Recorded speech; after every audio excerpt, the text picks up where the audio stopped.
Hello बच्चों, alkyl halide and aryl halide की जो लास्ट क्लास थी उसके अंदर हमने क्या पढ़ लिया था कि type of alkyl halide and aryl halide. ठीक है, उसके साथ में हमने पढ़ लिया था उनकी नोमेनक्लेचर के बारे में। आज हम पढ़ने जा रहे हैं CX बॉन्ड की नेचर के बारे में। सबसे पहले हम पढ़ेंगे CX बॉन्ड की नेचर के बारे में। तो हम जानते हैं एल्काइल हैलाइड के अंदर ये जो बॉन्ड होता है वो sp3 हाइब्रिड और X एटम के बीच में ओवरलैपिंग से बनता है। तो जब भी आप CX बॉन्ड की जब नेचर की आप बात करेंगे तो कार्बन की जो इलेक्ट्रोनेगेटिविटी होती है वो 2.5 और हेलोजन की इलेक्ट्रोनेगेटिविटी हमेशा ही कार्बन से ज्यादा होगी। तो जो electronegativity of X is always greater than carbon, तो हम ये बोलेंगे कि ये जो बॉन्ड है वो हमेशा ही कैसा होगा, पोलर नेचर का होगा। तो आप देखेंगे कि ये जो इन दोनों के बीच में जो ओवरलैपिंग है, जैसे जैसे आप X का साइज बढ़ाते जाएंगे, आप क्या करेंगे, जैसे जैसे X का साइज बढ़ाते जाएंगे, जैसे मान लीजिए आपने एक तो लिया CF और एक आपने ले लिया CI। ठीक है, तो जैसे जैसे आप X का साइज बढ़ाते जाएंगे ये बॉन्ड जो है इजीली डिसोशिएट होना शुरू कर देगा। क्यों शुरू कर देगा? क्योंकि इनकी बॉन्ड लेंथ जो है वो इंक्रीज होती जाएगी। यानी कि कार्बन और हेलोजन के बीच की बॉन्ड लेंथ जो है वो डिपेंड करेगी इस हेलोजन एटम पर। जैसे जैसे हेलोजन एटम का साइज बढ़ता जाएगा वैसे वैसे CX बॉन्ड की बॉन्ड लेंथ जो है वो इंक्रीज होती जाएगी। दैट मीन्स मैं ये कह दूं size of X atom increase, तो क्या होगा, bond length of CX bond increase. ठीक है, दैट मीन्स अगर हम किसी ग्रुप में अप टू डाउन आते हैं तो क्या होगा, बॉन्ड लेंथ इंक्रीज होती जाएगी।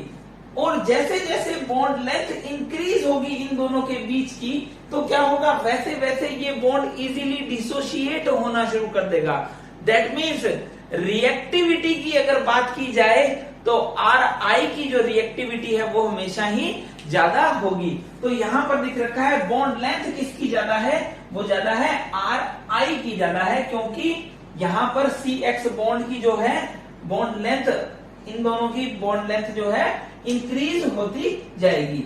तो यहां पर बॉन्ड एनर्जी की अगर बात करें तो बॉन्ड एनर्जी जो है बॉन्ड लेंथ की जस्ट अपोजिट होती है। अब आपको क्या पता है, आपको ये रिएक्टिविटी का ऑर्डर दिया जाए इसी के अंदर,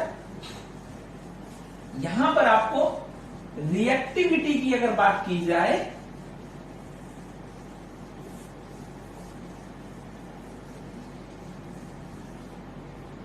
तो आप कैसे करेंगे, रिएक्टिविटी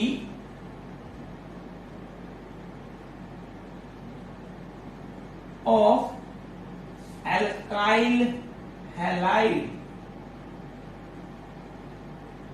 डायरेक्टली प्रोपोर्शनल होगा। ये किसके, ये डायरेक्टली प्रोपोर्शनल होगा बच्चे bond length of CX bond. ठीक है, तो जैसे जैसे बॉन्ड लेंथ इंक्रीज होगी वैसे वैसे रिएक्टिविटी जो है वो इंक्रीज होती जाएगी। तो हम जानते हैं कि बॉन्ड लेंथ जो है CI की हमेशा ज्यादा होती है। तो आप इस तरीके से करेंगे, रिएक्टिविटी का अगर आपको ऑर्डर आ जाए,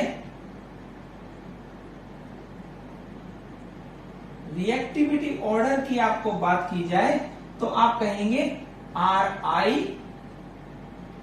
RBr, RCl and RF।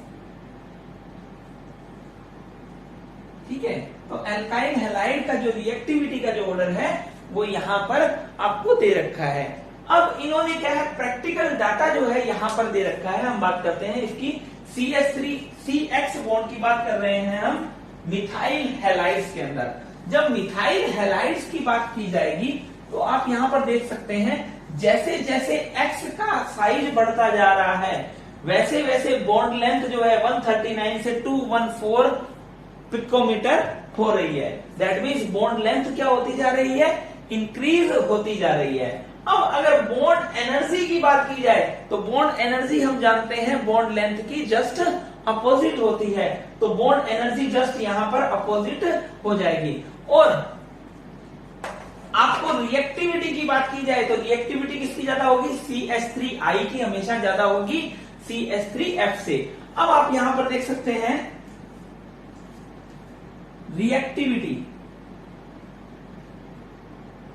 Reactivity की अगर बात की जाए तो CH3I की हमेशा ज्यादा होगी, CH3Br, फिर CH3Cl एंड सबसे लास्ट में CH3S। ठीक है, अब यहां पर डाइपोल मोमेंट की बात आती है। डाइपोल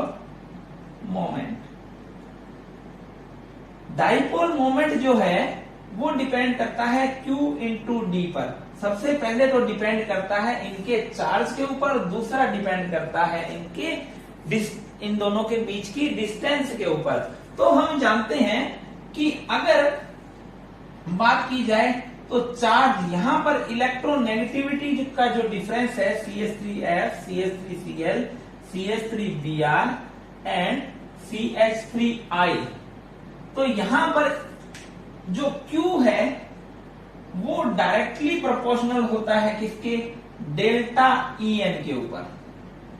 ठीक है, तो यहां पर इलेक्ट्रोनेगेटिविटी का डिफरेंस जो है वो 2.5 एंड यहां होगा 4। तो यहां पर इलेक्ट्रोनेगेटिविटी का जो डिफरेंस है वो सबसे ज्यादा होगा 1.5 होने के कारण यहां पर चार्ज जो है वो बहुत ही ज्यादा होगा, जबकि यहां पर चार्ज जो है वो काफी कम हो जाएगा। तो अब आप देखेंगे कि अगर चार्ज पे डिपेंड करता तो ऑर्डर आना चाहिए था CH3F, CH3Cl, CH3Br and CH3I, लेकिन ऐसा नहीं होता है। होता क्या है कि ये दोनों इन दोनों का डिस्टेंस का मल्टीप्लीकेशन है। तो आप यहां पर यहां से यहां आएंगे तो डिस्टेंस जो है वो 139 से 178 पिकोमीटर हो रही है। तो जब डाइपोल मोमेंट की आपके सामने बात आएगी, जब भी डाइपोल मोमेंट की आपके सामने बात आएगी यहां पर, तो CH3S, तो सबसे ज्यादा किसका डाइपोल मोमेंट होगा, म्यू बराबर CH3Cl, CH3S, CH3Br and CH3I हो जाएगा।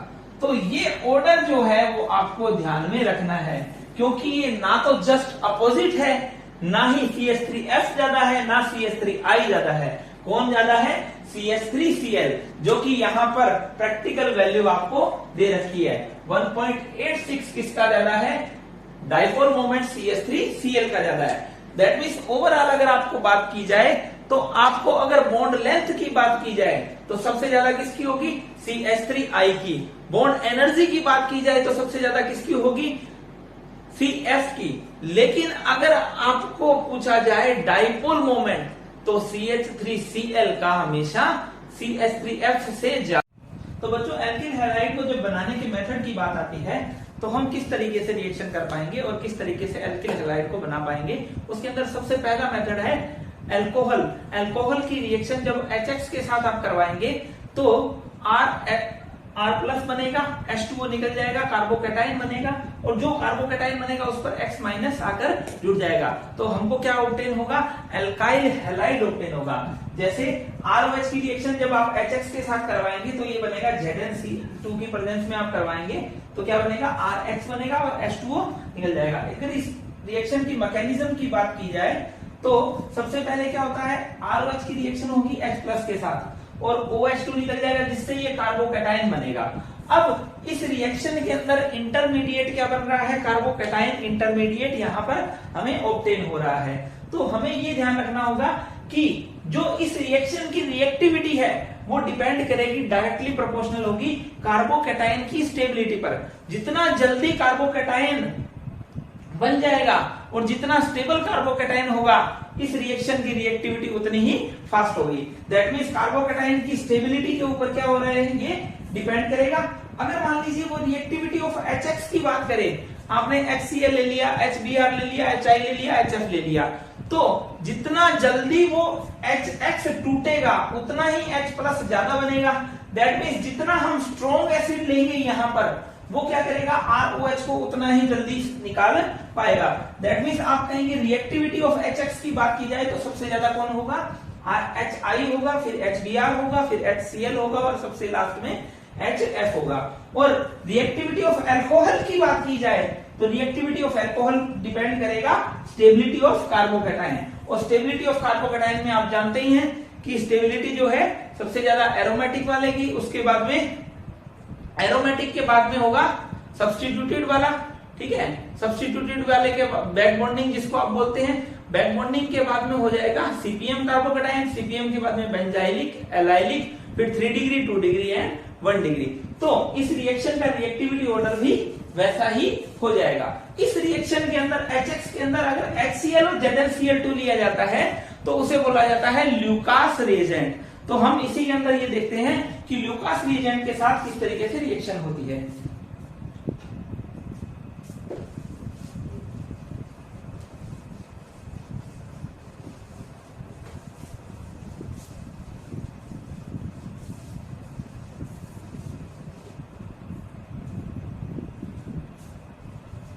सेकेंड इसी में बात कर ली जाए, reaction with Lucas reagent.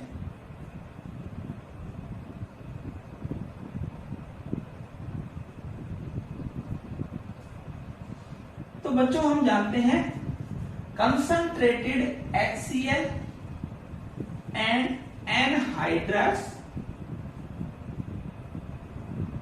ZnCl2 का जो सॉल्यूशन है उसको हम क्या बोलते हैं, ल्यूकास रिएजेंट बोला जाता है, ठीक है। तो वो क्या है ल्यूकास रिएजेंट, ये क्या करेगा, अगर मान लीजिए आपने ले लिया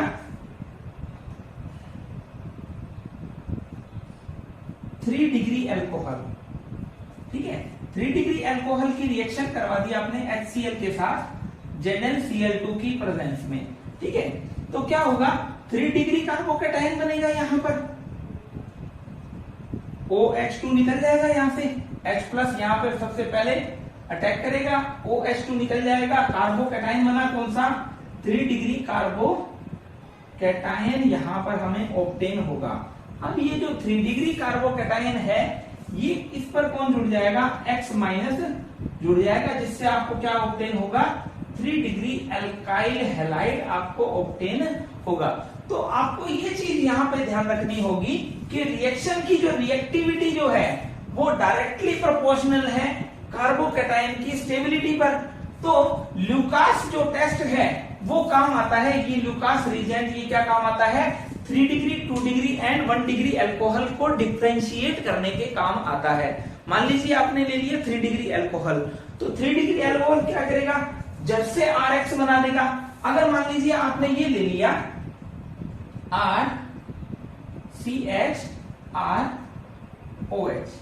ये हो गया 2 डिग्री अल्कोहल। 2 डिग्री अल्कोहल की सेम आपने HCl और ZnCl2 के साथ रिएक्शन की, तो ये जो रिएक्शन हो रही है यहां पर ये तो होगी बहुत ही फास्ट रिएक्शन होगी, ठीक है। तो यहां पर क्या बन जाएगा, R3CX बन जाएगा, 3 डिग्री एल्काइल हैलाइड बन जाएगा, है ना। और यहां पर जो है वो 2 डिग्री एल्काइल हैलाइड बनेगा, 2 डिग्री एल्काइल हैलाइड।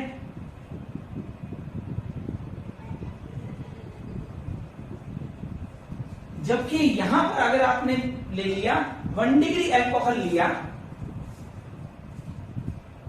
अगर आपने 1 डिग्री अल्कोहल ले लिया और इसकी रिएक्शन करवाई HCl और ZnCl2 के साथ, तो आपको क्या मिलेगा, RCH2Cl, यहां पर यहां तीनों में Cl ऑब्टेन होंगे, ठीक है, बन जाएंगे।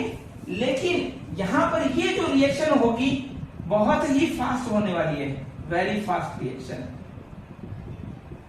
बहुत ही फास्ट रिएक्शन होगी और ये 1 मिनट के अंदर ये कंपाउंड आपको मिल जाएगा, अप्रोक्सीमेट 1 मिनट के अंदर आपको ये कंपाउंड मिल जाएगा।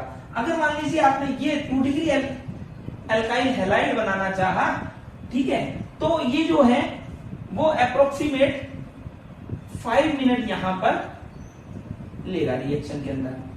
और 1 डिग्री अल्काइल क्लोराइड जो बनाने के लिए आपको क्या मिलेगा, आपको अप्रोक्सीमेट जो है 30 मिनट्स लग जाएंगे। तो हम ये कह सकते हैं कि ये जो लुकास रिएजेंट है बहुत ही इंपॉर्टेंट रिएजेंट है। 1 degree, 2 degree and 3 degree alcohol को डिफरेंशिएट करने के लिए हमारे पास सबसे इंपॉर्टेंट हथियार है ये, ठीक है। तो आप क्या कर सकते हैं, 1 डिग्री 2 डिग्री अल्कोहल को इजीली डिफरेंशिएट कर सकते हैं। जो इजीली अल्काइल हैलाइड बना देगा वो क्या होगा, 3 डिग्री अल्कोहल होगा। और जो इजीली नहीं बना पाएगा वो क्या होगा, 1 डिग्री अल्कोहल होगा। क्यों, क्योंकि उसके अंदर कार्बोकैटायन स्टेबल नहीं बन पा रहा है। तो इससे जो नेक्स्ट रिएक्शन है उसी के ऊपर चलते हैं। अल्कोहल से अल्काइल हैलाइड बनाने की कुछ अदर रिएक्शंस भी ऐसी हैं। इसमें से ये जो हमने पढ़ ली थी, जिसमें से क्या कर रखा है, HX की रिएक्शन करवा रखी है तो RX बन जाएगा। यहाँ पर NaBr और H2SO4 की रिएक्शन आप करवाएंगे तब भी क्या बनेगा, RBr यहाँ पर बन जाएगा। जब आप PCl5 और PCl3 की रिएक्शन आप करवाएंगे तब आपको क्या मिल जाएगा, RCl यहाँ पर अल्काइल हैलाइड ऑब्टेन होगा। लेकिन यहाँ पर PBr3 और PI3 की रिएक्शन नहीं करवा सकते हैं क्योंकि PBr3 एंड PI3 जो है वो लेस स्टेबल होते हैं। इसके कारण जो है रेड फास्फोरस और Br2 का, रेड फास्फोरस और I2 का जो है हमें यहाँ पर मिक्सचर लेना होगा जो क्या करेगा, इस अल्काइल हैलाइड को बनाने के काम आएगा। तो यहाँ पर हमने अभी तक जो किया है, अल्काइल हैलाइड बना रहे हैं अल्कोहल से, है ना। तो जब अल्काइल हैलाइड को अल्कोहल से बना रहे हैं तो आप क्या कर सकते हैं, पहले तो आप कर सकते हैं HX के साथ रिएक्शन करवा दीजिए तो आपको क्या मिल जाएगा, कार्बोकैटायन मिल जाएगा। कार्बोकैटायन पर X माइनस को ऐड करवा दीजिए जिससे क्या मिल जाएगा, आपको RX का प्रिपरेशन हो जाएगा। या आप लुकास रिएजेंट के साथ करवा दीजिए, या PCl5 के साथ करवा दीजिए, PCl3 के साथ करवा दीजिए, या PBr2 रेड फास्फोरस और Br2 का कॉम्बिनेशन करवा के, रेड फास्फोरस और I2 का कॉम्बिनेशन करवा के आप आयोडीनेशन या ब्रोमिनेशन करवा सकते हैं। अब हम बात, तो अल्काइल हैलाइड को जो बनाने का सेकंड मेथड है वो है बाय हैलोजिनेशन ऑफ एल्केन्स। हम जानते हैं एल्केन्स के अंदर सारे क्या होते हैं, सिग्मा बॉन्ड प्रेजेंट होते हैं, ठीक है। तो वो एल्केन्स कैसी रिएक्शंस दे सकते हैं, only free radical substitution reactions ही एल्केन दे सकते हैं। तो जब आप कोई भी एल्केन की रिएक्शन करवा देंगे X2 की प्रेजेंस के अंदर, थर्मल या फोटोकेमिकल कंडीशन के अंदर X2 के साथ, तो आपको क्या मिलेगा, अल्काइल हैलाइड मिलेगा। और ये रिएक्शन जो होगी उसे बोला जाएगा फ्री रेडिकल सब्स्टिट्यूशन रिएक्शन। क्यों, क्योंकि इसके अंदर क्या होगा, सबसे पहले X2 क्या होगा, X2 का होमोलाइटिक क्लीवेज होगा यहाँ पर, और आपके पास क्या मिलेगा, X रेडिकल मिलेंगे। और ये X रेडिकल किसके साथ, यहां पर RH के साथ X रेडिकल जो है एक तो HX बना देगा और एक RX यहां पर बना देगा। तो आप जानते हैं ये जो रिएक्शन होगी कैसी होगी, फ्री रेडिकल सब्स्टिट्यूशन रिएक्शन। आपको एल्केन के चैप्टर के अंदर ये पढ़ा दी गई है, ठीक है। तो यहां पर अगर रिएक्टिविटी की अगर बात आए तो सबसे ज्यादा जो रिएक्टिविटी होगी वो फ्लोरीन की होगी और सबसे कम रिएक्टिविटी होगी आयोडीन की, ठीक है। तो जो इसकी Cl और ये जो इसकी रिएक्टिविटी है वो इतनी फास्ट होती है कि ये एक्सप्लोजिव नेचर का होता है। तो यहां पर इसको हम कंसीडर नहीं करते हैं और ये बहुत ही स्लो रिएक्शन होती है, इसके कारण आयोडीनेशन को भी हम कंसीडर नहीं करते हैं। दैट मीन्स जब भी आपके पास हैलोजिनेशन की बात आएगी तो आप कौन सा करवाएंगे, क्लोरीनेशन या ब्रोमिनेशन। तो उसमें रिएक्टिविटी किसकी ज्यादा होगी, क्लोरीनेशन की रिएक्टिविटी ज्यादा होगी और ब्रोमिनेशन की रिएक्टिविटी कम होगी, ठीक है। तो अगर मान लीजिए आपको ये कह दिया जाए कि इसकी X2 के साथ रिएक्शन करवाई जा रही है थर्मल या फोटोकेमिकल कंडीशन में, तो ये कैसा रिएक्शन होगा, फ्री रेडिकल सब्स्टिट्यूशन रिएक्शन होगा। तो कितने प्रोडक्ट आपको ऑब्टेन होंगे, कितने प्रोडक्ट आपको ऑब्टेन होंगे, तो जितने टाइप के हाइड्रोजन रिप्लेस हो सकते हैं उतने ही टाइप के आपको यहाँ पर प्रोडक्ट ऑब्टेन होने वाले हैं। तो आपको ये पता होना चाहिए कि ये जो टर्मिनल वाले हैं ये दोनों सेम कार्बन है, तो सेम कार्बन है तो प्रोटॉन भी क्या होंगे, सेम होंगे। और ये बी वाला जो है वो डिफरेंट है, तो आपके पास एक तो बन जाएगा N प्रोपाइल हैलाइड और एक बन जाएगा आपके पास आइसोप्रोपाइल हैलाइड। तो दो डिफरेंट टाइप के आपको मोनो हैलोजिनेशन पर प्रोडक्ट आपको ऑब्टेन होंगे। और इसमें इनका परसेंटेज क्या होगा वो आपको एल्केन के चैप्टर के अंदर अच्छे से बता दिया गया है। तो यहां पर देखिए, अगर मान लीजिए वो आपको इस तरीके के क्वेश्चन नीट के अंदर पूछे जाते हैं कि how many type of product obtain on mono halogenation of isobutane, तो सबसे पहले आपको आइसोब्यूटेन का फॉर्मूला पता होना चाहिए। आइसोब्यूटेन के फॉर्मूले के अंदर आप इस तरीके से करेंगे, यहां पर प्रोटॉन कितने टाइप के हैं, तो ये तीनों तो सेम है, ठीक है, और ये क्या है, डिफरेंट है। तो यहां पर आपको क्या मिल जाएगा, एक तो आइसोब्यूटाइल हैलाइड मिलेगा और एक टर्शी ब्यूटाइल हैलाइड यहां पर आपको ऑब्टेन होगा। तो यहां पर आपको ये चीज ध्यान में रखनी होगी कि ये दो ही टाइप के प्रोटॉन है, तो दो ही टाइप के आपको प्रोडक्ट ऑब्टेन होंगे। और किस किस परसेंटेज में प्रोडक्ट ऑब्टेन होंगे, तो रिएक्टिविटी वर्सेस सेलेक्टिविटी वाला जो एल्केन के अंदर आपको जो करवा दिया गया है उसमें आप देखिएगा, आपको समझ में आ जाएगा। तो हम इसी के अंदर फ्री रेडिकल सब्स्टिट्यूशन के अंदर आप अगर टोलुइन की रिएक्शन करवा दें, फ्री रेडिकल सब्स्टिट्यूशन इसका नाम क्यों पड़ा है, क्योंकि यहां पर क्या बन रहा है, आर रेडिकल बन रहा है। तो जो आर रेडिकल जो बन रहा है दैट मींस इस फ्री रेडिकल सब्स्टिट्यूशन रिएक्शन की रिएक्टिविटी जो है वो फ्री रेडिकल की स्टेबिलिटी के ऊपर डिपेंड करेगी। तो मैं ये कह सकता हूं reactivity of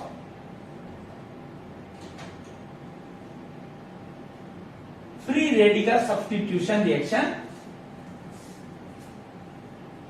free radical substitution reaction FSR directly proportional to stability of free radical. तो फ्री रेडिकल की जो स्टेबिलिटी होगी उसके डायरेक्टली प्रोपोर्शनल होगा। और फ्री रेडिकल की स्टेबिलिटी के टाइम आप जानते हैं कि सबसे ज्यादा स्टेबिलिटी किसकी होगी, बेंजाइलिक, फिर एलाइलिक, फिर 3 डिग्री, 2 डिग्री एंड 1 डिग्री। तो आप इस तरीके से क्या करेंगे, जब आप टोलुइन की रिएक्शन करवा देते हैं, देखना ये पूछा गया है लास्ट ईयर नीट के अंदर कि यहां पर हेलोजिनेशन की जगह क्लोरीनेशन करवाया हुआ था और 300 डिग्री सेंटीग्रेड दे दिया है ना, चाहे वो आपको थर्मल कंडीशन दे चाहे वो फोटोकेमिकल कंडीशन दे। तो आपको क्या बनाना है, आपको इसके ऑर्थो पैरा पर नहीं जोड़ना है, आपको क्या करना है, बेंजाइलिक फ्री रेडिकल बनाना है और बेंजाइलिक फ्री रेडिकल पर आपको क्या कर देना है, CH2X को जोड़ देना है। तो ये कैसी रिएक्शन है, फ्री रेडिकल सब्स्टिट्यूशन रिएक्शन। तो आप इसके अंदर रिएक्टिविटी का जो ऑर्डर है वो क्या हो जाएगा, benzylic, allylic, 3 degree, 2 degree and 1 degree. तो अगर मान लीजिए आप यहां पर ऑर्थो पैरा पर कब जोड़ते हैं, ऑर्थो पैरा पे तब जोड़ते हैं जब X2 के साथ में यहां पर इसकी रिएक्शन अगर करवा दी जाए X2 के साथ में FeCl3 या X2 और साथ में कोई भी लीविस एसिड दे दिया जाए या X2 और डार्क दे दिया जाए, ठीक है।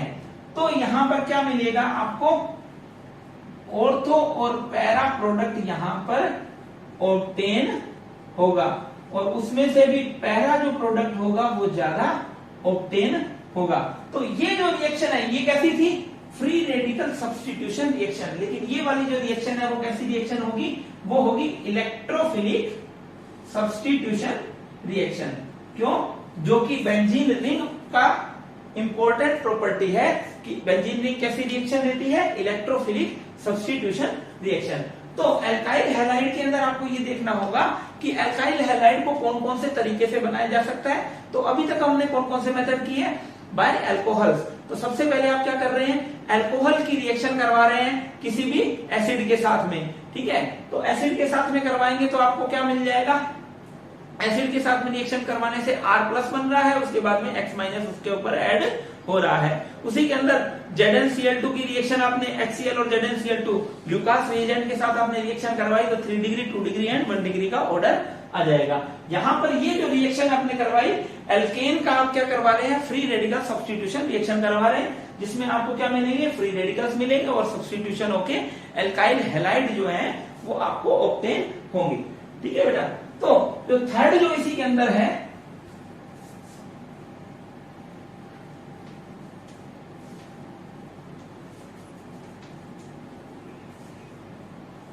आप क्या करवा दीजिए, थर्ड के लिए कोई भी एल्कीन लीजिए और उसकी रिएक्शन करवा दीजिए बाय एल्कीन्स।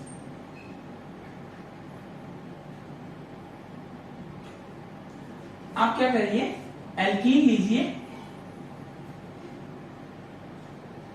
उसकी रिएक्शन करवा दीजिए आप HX के साथ में। तो आपको क्या मिलेगा, मार्कोनी ऑफ प्रोडक्ट आपको यहां पर ऑब्टेन हो जाएगा, ठीक है ना। तो मार्कोनी ऑफ प्रोडक्ट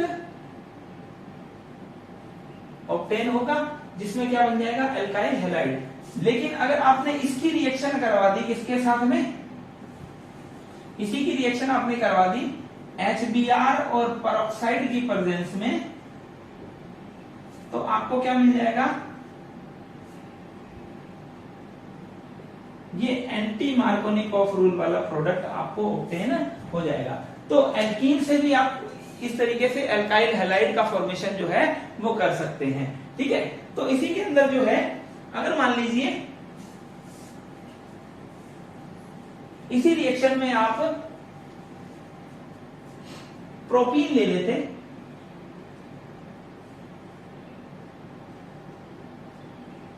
प्रोपीन की रिएक्शन अगर आप करवाते X2 के साथ में फोटोकेमिकल या X2 थर्मल कंडीशन, तो जो है एलाइलिक पोजीशन पर आपका क्या हो जाता, हेलोजिनेशन यहां पर हो जाता है। इसको आप क्या बोलते हैं, free radical substitution reaction, FSR, है ना। और अगर मान लीजिए यहां पर आप रिएक्शन करवा देते कोई भी HX के साथ में, तो आपको जो प्रोडक्ट मिलता वो मार्कोनी-कॉफ रूल वाला प्रोडक्ट आपको ऑब्टेन हो जाता।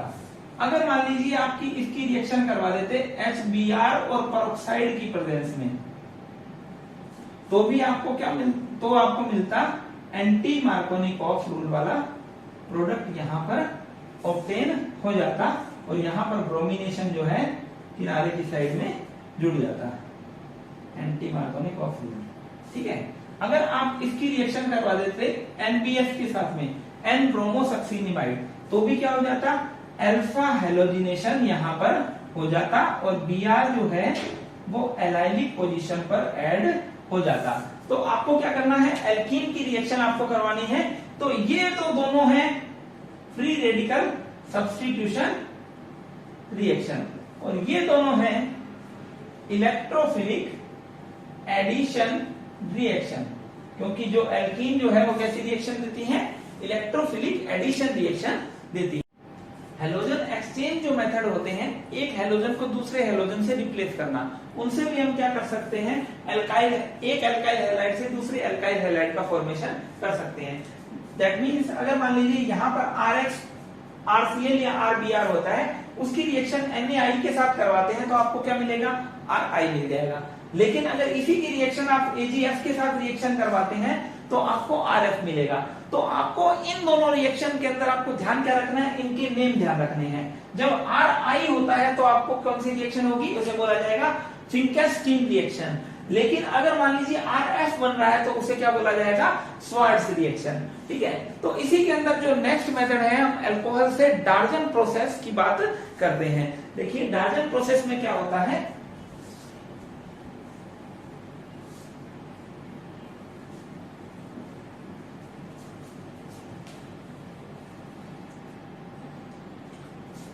डार्जन process,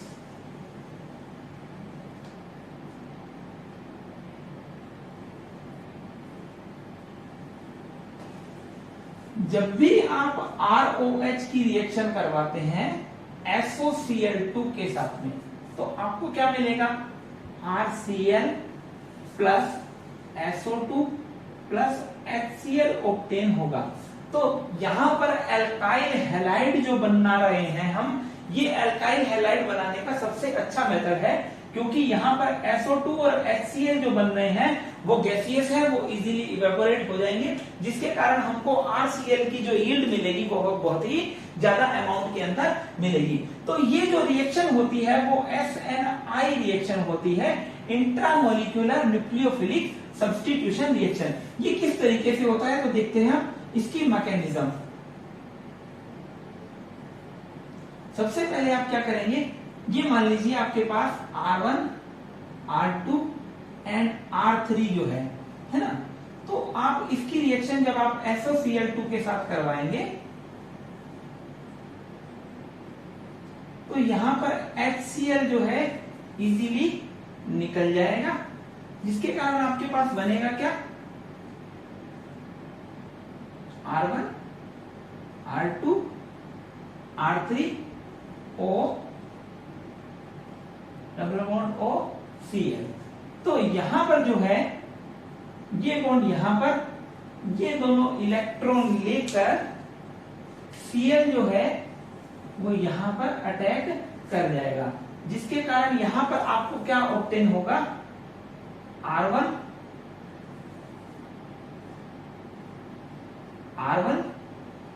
R2, R3 and Cl, और साथ में यहां पे क्या मिल जाएगा, SO2 निकल जाएगा। तो यहां पर ये देखिए इस रिएक्शन में हुआ क्या है, इस रिएक्शन के अंदर जहां ROH लगा हुआ था वहीं पर RCl आकर अटैच हो गया है। तो इस रिएक्शन को, इस कॉन्फ़िगरेशन को हम बोलते हैं रिटेंशन इन कॉन्फ़िगरेशन।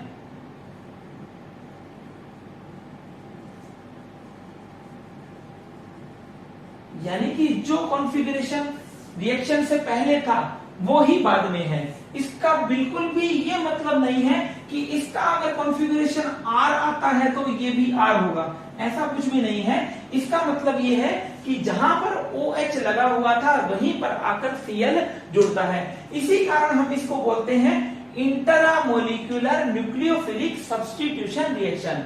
यहां पर इस रिएक्शन में अगर मान लीजिए यहां पर पिरिडीन ले ली जाए तो Cl वहां पर जुड़ेगा। Cl क्या होगा, Cl इन्वर्जन वाला प्रोडक्ट यहां पर मिलेगा, तो जिसको हम बोलेंगे SN2 रिएक्शन। तो देखते हैं हम SN2 रिएक्शन कब होती है।